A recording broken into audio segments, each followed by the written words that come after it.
Hi there, Nick Vail here, as always, helping you live your best retired life. Today we're talking about something that doesn't get enough attention in the retirement planning space, and that is stress testing your retirement plan. Think of it like a financial fire drill, right? You hope you never need it, but if life throws you a curveball, you'll be glad you ran the test, right? Let's talk through how to do it, what to look for, and how to adjust if your plan doesn't hold up.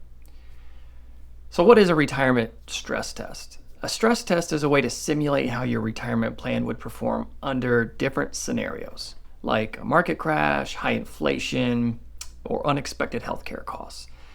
It's not about predicting the future. It's about preparing for it. Just like banks run stress tests to make sure they can survive a recession, you can run your retirement plan through a similar simulation to make sure it's resilient enough. All right, so let's just look at some common retirement stress tests, right? These aren't all of them, but here's some common ones. So first thing, longevity risk, right? What if I live longer than expected? I've had clients tell me that no man in their family, for instance, has lived past 65 and that they're on borrowed time at 62. I mean, that's kind of a scary thought, but so that person may say, I really want to plan for 75 years, but what if I live to be 100, right? So longevity risk. Sequence of return risk. This is sort of bad luck risk. What if the first 2 or 3 years of retirement happen to be in the middle of a recession and the stock market is kind of crashing, right? And then I'm taking money off of a portfolio while that's happening. Well, that's a story for another day. We would try to mitigate that risk, but sequence of return risk is a real thing, right? That's kind of just bad luck. Inflation risk, right? What happens if I've been planning for 2.5 or 3% inflation for my retirement planning, but over the next 10 years, it averages 5? Healthcare costs, that's a big one, right? And that's kind of an unknown, but it's important to at least stress test your plan to say, well, what if this happens and I have to spend X amount of money on healthcare moving forward? Lower returns, right? What happens if future returns are a half or a third of what you have anticipated from kind of historical returns? And then unexpected events, right? What happens if there's long-term care that needs to happen for you or your spouse? Or you can put an event in there that says, well, what if for whatever reason, I had to come up with $50,000 right away? Maybe it's to help a family member that's in a really tough spot. You can stress test your plan that way as well, right? Now, there are many variables that should be looked at when planning for retirement. We just looked at several of them, but I would say the 3 main topics that come up with our clients are market performance, right? What if returns for an extended period of time are lower than expected? Longevity, what if you live longer than planned, right? You don't want to outlive your money. And spending shocks, right? What if things like healthcare costs spike or inflation eats away at my purchasing power, right? These aren't just hypothetical risks, they are real.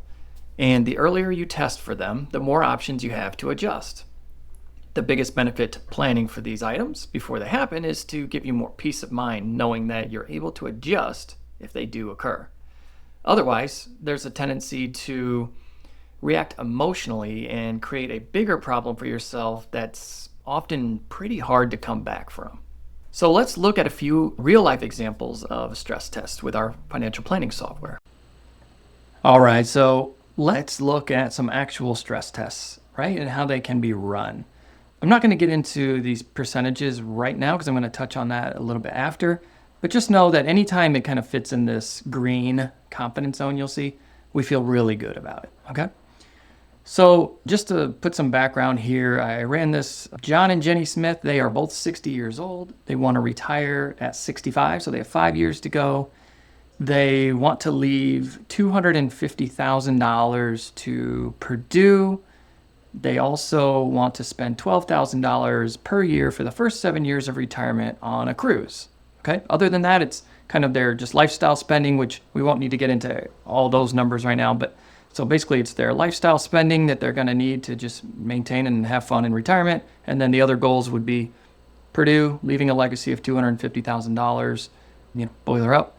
And the cruise goal of $12,000 a year for the first 7 years of retirement, right? So let's see how things could look for John and Jenny.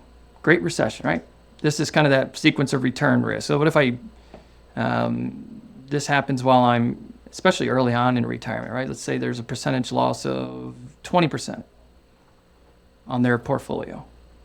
Well, this would suggest their needs were still okay. Now the wants would be the cruise and leaving the legacy to produce. So that puts a little bit of stress on their plan. All right, so maybe they need to have a contingency for that. Let's look at inflation. So let's say instead of 2.5%, if inflation was averaging 4% for the course of the rest of their time, right? That also puts some stress onto their plan. So what needs to give? That's the question.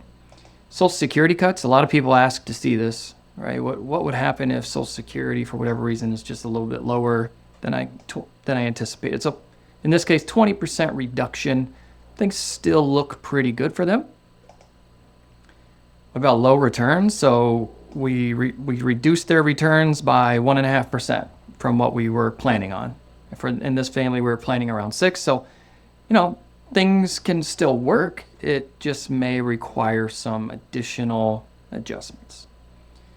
How about, we talked about living longer, right? What happens if we planned on, Jenny living to 93 and she lives to be 102?